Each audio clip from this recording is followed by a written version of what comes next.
سامنے ہو اگر بشر پھر عبادت کا کتنا مزہ آئے گا۔ جی اب آئیے میں بڑے ہی ادب و احترام کے ساتھ حضرت اقدس حضرت مولانا سلیم احمد صاحب قاسمی بابا گنج سے گزارش کرتا ہوں کہ حضرت والا مائک پہ تشریف لائیں اور اپنے پند و رسائل سے ہم سامعین کو محظوظ فرمائیں، پھر اپنی دعائیں کے ذریعے اس مجلس کا اختتام فرمائیں۔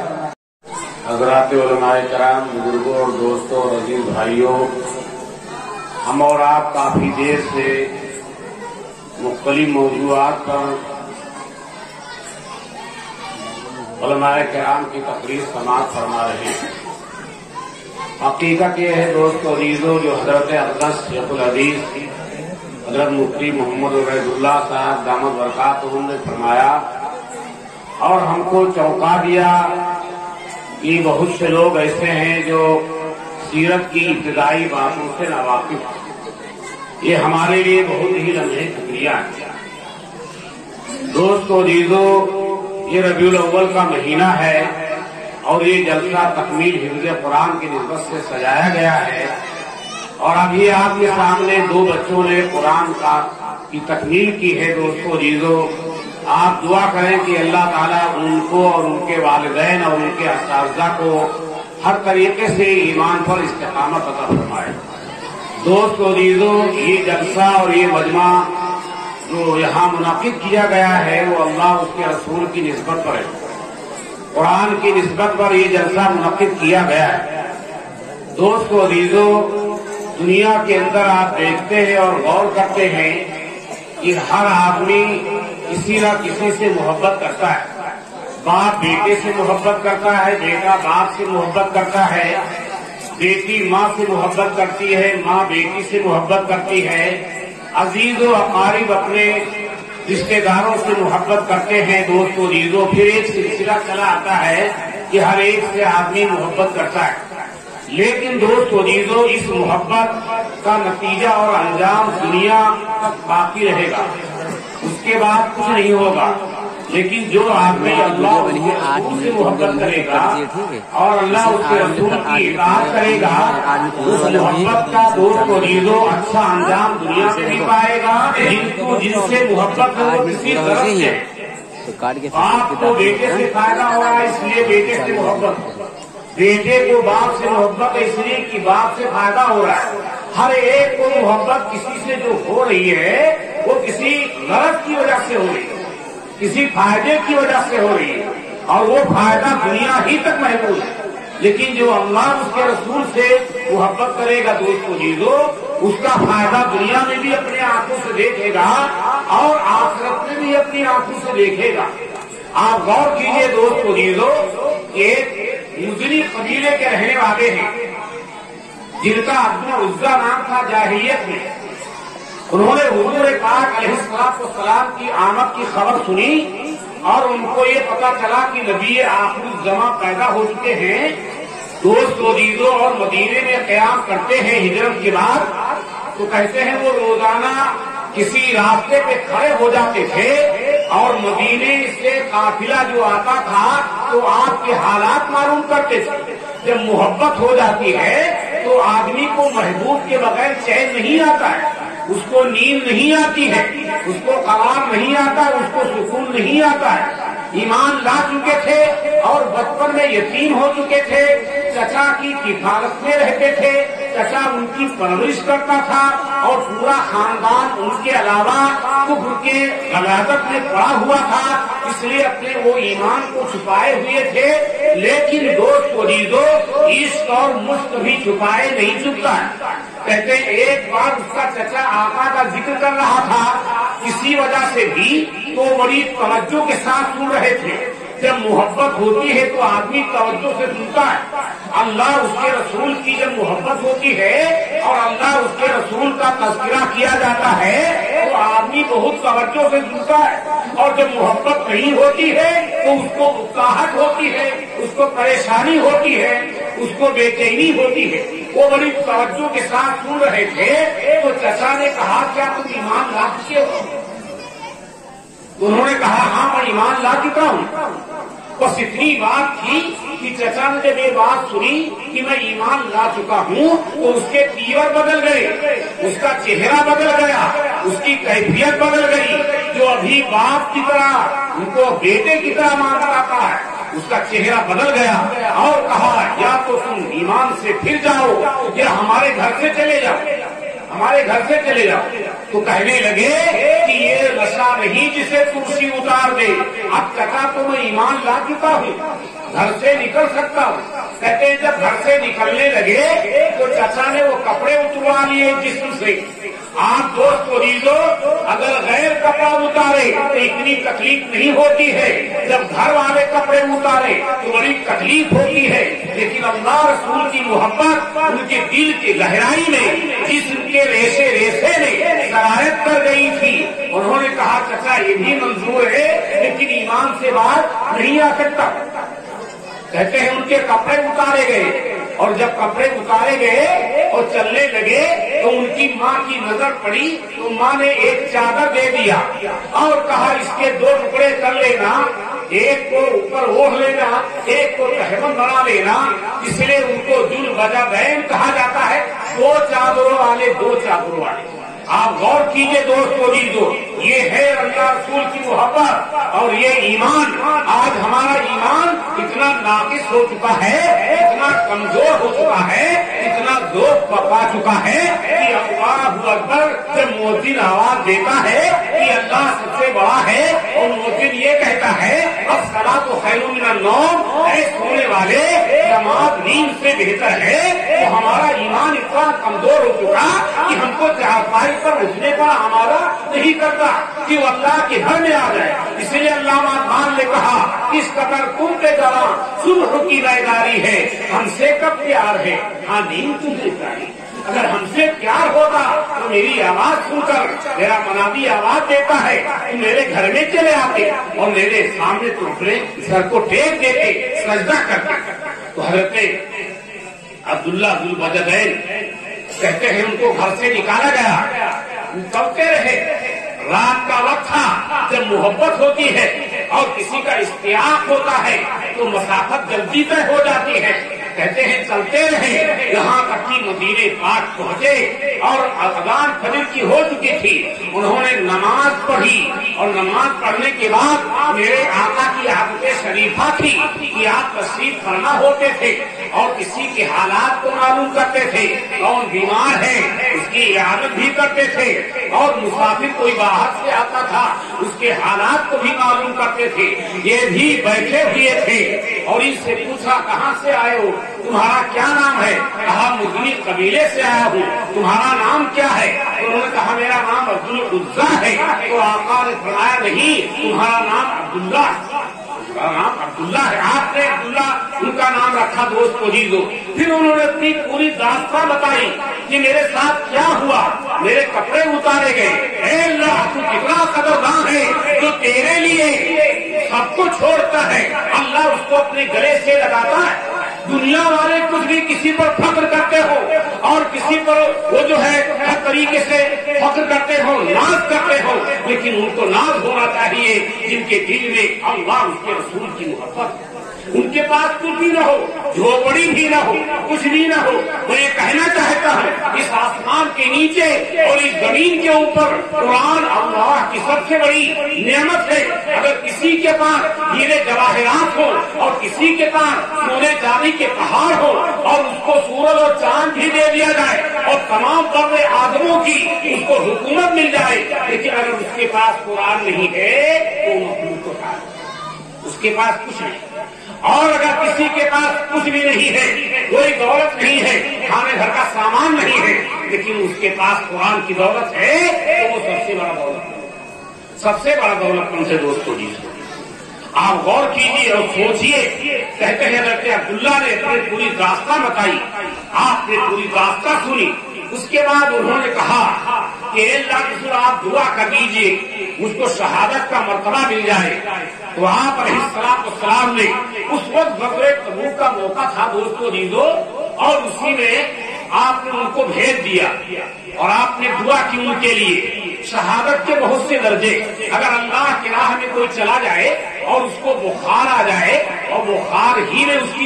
واقع ہو جائے یہ بھی شہادت کا ایک درجہ ہے۔ وہ کہتے ہیں چلے گئے غزوہ میں، پتا کچھ دیر کے بعد پتا چلا کہ ان کو بخار آ گیا، پہلے کوئی بخار نہیں تھا، بخار آ گیا۔ جب آپ تشریف لائے تو دیکھا کہ بخار انتہائی درجہ اختیار کر چکا تھا، اور آپ نے فرمایا کہ عبداللہ پر موت کے آثار آ چکے۔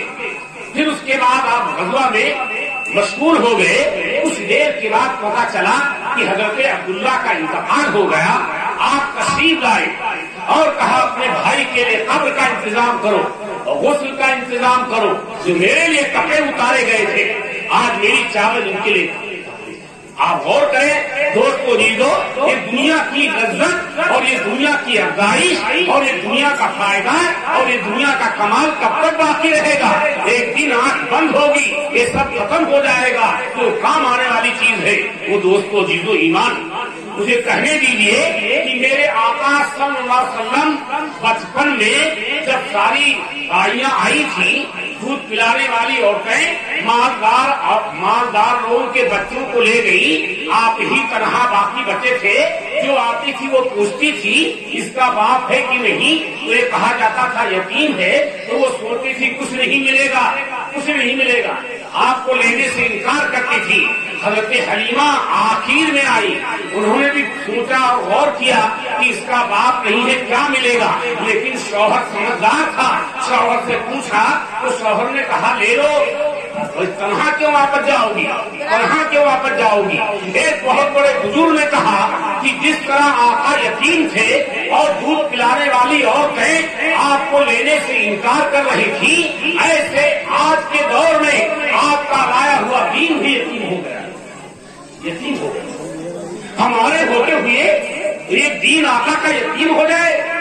آپ دوستو جیزو، باپ پکارتا ہے آدمی چلا جاتا ہے، حاکم پکارتا ہے محکوم چلا جاتا ہے، آقا پکارتا ہے غلام اس پر لبیک کہتا ہے، لیکن دین پکارتا ہے ہم اس پر لبیک نہیں کہتے ہیں۔ اگر میری وجہ سے یہ دین یتیمیت کی زندگی گزار رہا ہے تو ہم دوستو جیزو دنیا میں نجات نہیں پائیں گے۔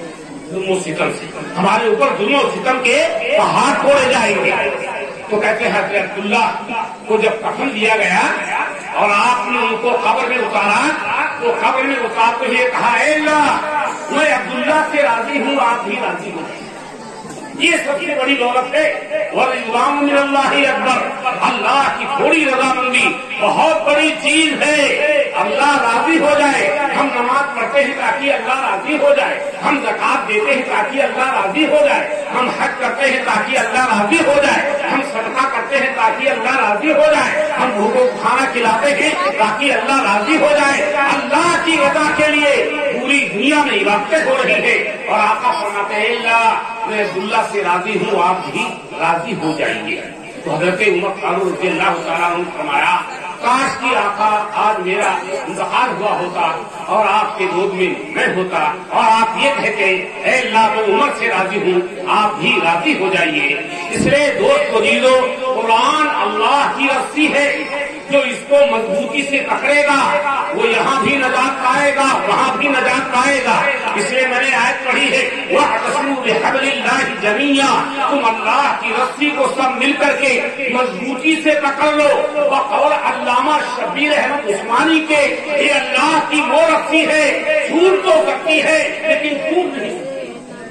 یہ اللہ کی وہ رسی ہے جو چھوٹ تو سکتی ہے لیکن ٹوٹ نہیں سکتی ہے۔ اللہ کی رسی کو صحابہ نے مضبوطی سے پکڑا تھا اور اولیاء کرام نے مضبوطی سے پکڑا تھا، تابعین نے مضبوطی سے پکڑا تھا، تو دنیا کی بڑی سے بڑی طاقت ان کو ایمان سے منحرف نہیں کر سکی۔ آپ دوست کو جیزو، جیسے حضرت نے فرمایا کتنے گھرانے ایسے ہیں جہاں لوگ ناظرہ نہیں پڑے ہوئے، ناظرہ نہیں پڑے ہوئے۔ کہتے ہیں کہ عبدالحق جو حکومت کے ایک بہت بڑے منصب پر فائز تھے، وہ دلی تشریف لے گئے تھے اور جب واپس آنے لگے تو خادم سے کہا کہ میرا سامان ٹرین کے ڈبے میں رکھ دو اور مجھ کو واپس جانا ہے۔ تو کہتے ہیں پورا سامان اس نے رکھ دیا، تو انہوں نے کہا میرا قرآن بھی رکھا کہ نہیں رکھا؟ تو خادم نے کہا کہ قرآن کو بعد میں رکھوں گا، پہلے سارا سامان رکھ دوں۔ اتنی بات سن کر وہ قرآن کا عاشق تھا، وہ کہنے لگے میں اس ٹرین سے سفر نہیں کروں گا جہاں قرآن کو بعد میں رکھا جائے اور پورا سامان پہلے رکھا جائے۔ اس وقت کے لوگوں نے کہا تھا کہ کتنا بڑا بچہ منوس آدمی ہے، عجیب آدمی ہے، اگر قرآن کو بعد میں رکھا گیا تو یہ ٹرین کا سفر ہی کینسل کر رہا ہے۔ لیکن وہ عجیب نہیں تھے، وہ قرآن کے دیوانے تھے۔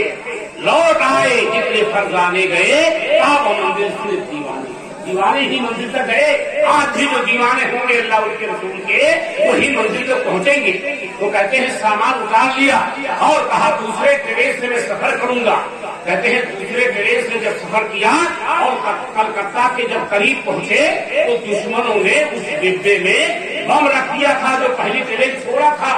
وہ جا کے کلکتہ کے قریب بم پھٹا اور لوگ کے پلچے اڑ گئے، لوگ ہلاک برباد ہو گئے۔ بعد میں پتا چلا کہ عبدالحق کے لیے یہ سب کچھ کیا گیا تھا۔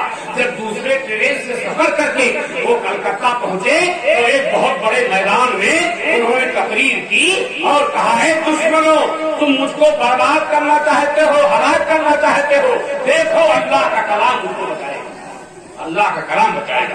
آج بھی اللہ کا کلام بچائے گا۔ امرتسر کے اسٹیشن پر جب انگریزوں کی طرف سے گولیوں کی بارش ہو رہی تھی تو وہ آدمی جو اپنے جیب میں قرآن رکھے ہوئے تھا وہ یہ کہتا ہے کہ قرآن کی وجہ سے میں بچ گیا اور میرے ارد گرد جو لوگ تھے وہ ہلاک ہو گئے۔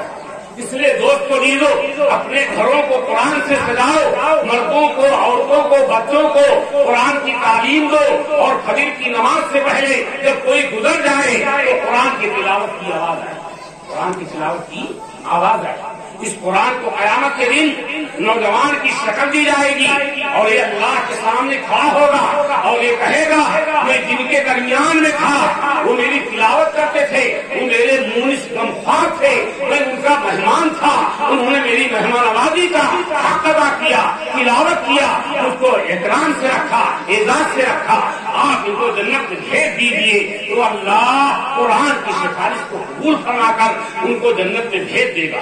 اور جن لوگوں نے قرآن کے ساتھ ظلم کیا، زیادتی کی، تلاوت نہیں کیا، تکبر نہیں کیا، غور نہیں کیا، دوست کو دیدو ان کا جو ہے قرآن ان کے خلاف بات کرے گا، دعویٰ کرے گا۔ اللہ وہ دن نہ لائے کہ قرآن ہمارے خلاف کوئی دعویٰ پیش کرے، اگر قرآن کوئی دعویٰ پیش کرے گا وہ بھی قبول کیا جائے گا۔ اس لیے سبھی لوگ اس بات کا عہد کریں کہ جب تک زندہ رہیں گے قرآن سے لو لگاتے رہیں گے، قرآن سے لو لگائیں گے۔ یہ اللہ کا کلام ہے، اس کا دیکھنا بھی عبادت، جس کا سننا بھی عبادت، جس کا پڑھنا بھی عبادت، جس کا پڑھانا بھی عبادت۔ اس کے بچے چھوٹے چھوٹے بچے حافظ قرآن ہے۔ ہارون رشید ایک بچے کو گود میں لیے ہوئے تھے، وہ کھیل رہا تھا اس کی داڑھی سے، لیکن پورے قرآن کا حافظ تھا۔ یہ قرآن کا معجزہ ہے دوست موجودو، بڑے بڑے بوڑھے آخر میں قرآن کے حافظ ہوئے دوست موجودو۔ اس لیے سبھی لوگ اس مدرسے کے لیے دعا بھی کریں، اساتذہ کے لیے بھی دعا کریں اور حضور پاک علیہ السلام کی ایک ایک سیرت کو اپنائیے۔ ہر اچھی چیز نبی کی سیرت ہے۔ آپ کسی کو راستہ بتا دیتے ہیں، نبی کی سیرت۔ آپ بوڑھے کو کھانا کھلا دیتے ہیں، یہ نبی کی سیرت ہے۔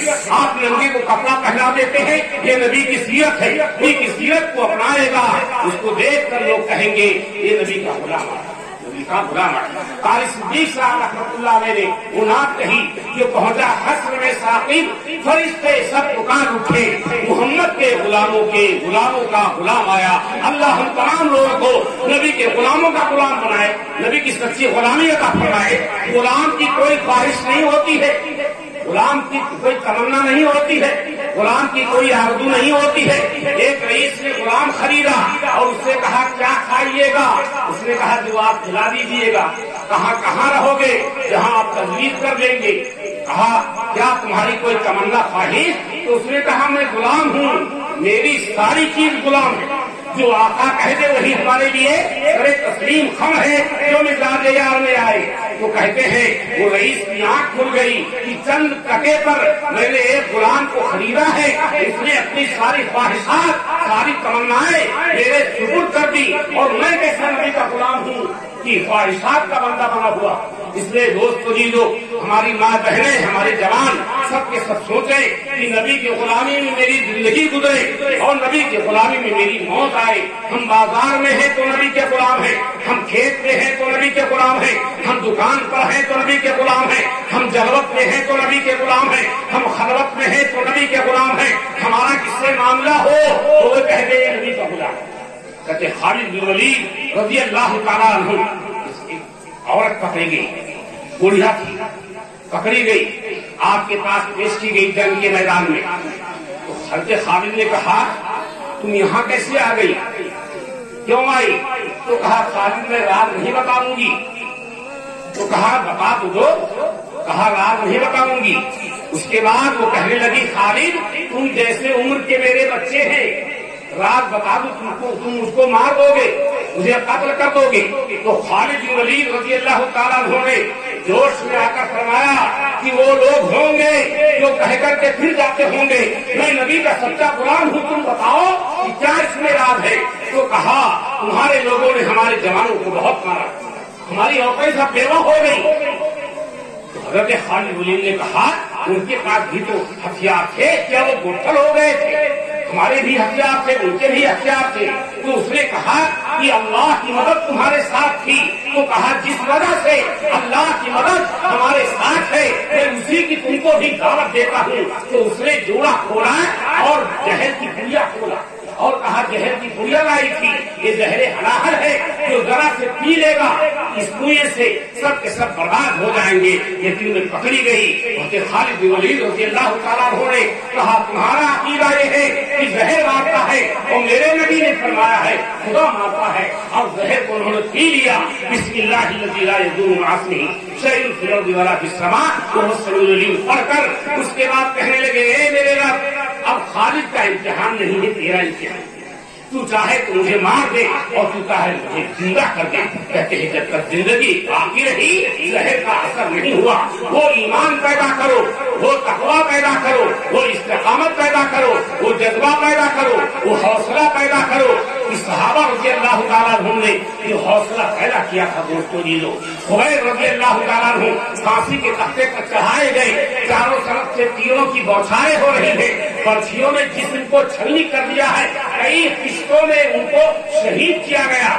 آخر میں ابو سفیان جو ایمان اس وقت نہیں لائے تھے انہوں نے کہا خبیب اب کیا تم یہ پسند کرتے ہو کہ تم کو چھوڑ دیا جائے اور تمہاری جگہ پر تمہارے نبی کو لے آیا جائے؟ مطلب یہ تھا کہ بجائے تم کو قتل کرنے کے تمہارے نبی کو قتل کر دیا جائے. خبیب رضی اللہ تعالیٰ عنہ نے کہا اے کتو درندو آخر میں میرا دل نہ دکھاؤ, میں نبی کا وہ غلام ہوں کہ میں اس کو بھی نہیں گوارا کرتا کہ میرے آقا اپنے دولت قضا میں تشریف فرما ہو اور کوئی کانٹے کی تکلیف ہو. میں وہ نبی کا غلام, میں وہ نبی کا غلام. کہتے ہیں سعید بن عامر رضی اللہ تعالیٰ عنہ حضرت عمر فاروق کے دور خلافت میں ہمس کے گورنر بنائے گئے تھے. ان کے بارے میں کئی شکایتیں آئی تھی. یہ صبح دیر میں آتے ہیں, رات میں کسی کی بات کو نہیں سنتے ہیں, ہفتے میں ایک دن آتے ہی نہیں ہے. اس طرح کی ان کے پاس شکایتیں تھیں اور کبھی کبھی یہ بے ہوش ہو جاتے, ان کو مرگی کا دورہ آ جاتا ہے. عمر فاروق رضی اللہ تعالیٰ عنہ ان کو بلوایا اور کہا سعید بن عامر یہ تمہارے لوگ شکایت کر رہے ہیں, اس کا جواب دے سکتے ہو؟ کہا ضرور. من مومنین پوچھیے, جواب تو ضرور دوں گا. کہا صبح ذرا دیر میں آتے ہو اور لوگ تمہارے انتظار میں کھڑے رہتے ہیں. کہا سچ فرمایا آپ نے, میرے پاس کوئی خادم نہیں ہے, میں ہی آٹا گوندتا ہوں اور اس کے بعد روٹی بناتا ہوں, اسی میں دیر ہو جاتی ہے. اور کہا رات میں کسی کی بات نہیں سنتے ہو؟ کہا ہاں رات میں کسی کی بات نہیں سنتا ہوں, پورا دن مخلوق کی خدمت کے لیے اور پوری رات خالق کی عبادت کی, اس لیے میں رات میں کسی کی بات کو سنتا نہیں ہوں اور پورے ہفتے میں ایک دن آتے ہی نہیں ہو. کہا ہاں میرے بدن میں ایک ہی کپڑا ہے, ایک رات اس کو صاف کرتا ہوں, اس میں میرا پورا وقت گزر جاتا ہے. آخری بات جو پوچھی امیر المومنین رضی اللہ تعالیٰ عنہ نے, اے سعید تم میرے ساتھی ہو اور تمہاری ہی تعاون سے میں امیر المومنین بنا تھا, تمہارا مشورہ تھا, یہ بتاؤ کیا تم کو مرگی آتی ہے, مرگی کا دورہ آتا ہے؟ اگر ہے تو اس کا علاج کیا جائے. تو کہا امیر المومنین اس کو مت پوچھیے, رہنے دیجیے, معاف کر دیجیے. کہا نہیں مجھ کو ضروری ہے معلوم کرنا. تو کہنے لگے جب آپ اصرار ہی کرتے تھے تو بات یہ ہے کہ جب خبیب پھانسی کے تختے پر چڑھائے گئے تھے اور چاروں طرف سے بوچھائیں ہو رہی تھی اور ان کے جسم کو چھلنی کیا جا رہا تھا، اس تماشا دیکھنے والوں میں نہیں تھا. جب وہ منظر مجھے یاد آتا ہے تو میں بے ہوش ہو جاتا ہوں کہ اے سعید بن عامر، تو نے خبیب کا تعاون نہیں کیا، خبیب کی حمایت دی، کہیں اللہ میری مغفرت نہ کرے اور اللہ رسول. اس لیے جب وہ کبھی واقعہ یاد آتا ہے تو میں بے ہوش ہو جاتا ہوں. آپ غور کریں دوستوں عزیزو، جب تماشا دیکھنے والوں کا یہ حال، جب وہ منظر یاد آتا ہے تو وہ مرگی کا دورہ آ جاتا ہے، بے ہوش ہو جاتے ہیں. اور جس پر یہ ہوا ہوگا اس کا کیا محبت جو ہے کڑوی چیزوں کو میٹھا بنا دیتی ہے. اللہ تعالیٰ ہم تمام لوگوں کو صحابہ کرام جیسا ایمان، انہی جیسی محبت، انہی جیسی استقامت عطا فرمائے. وآخر دعوانا الحمدللہ.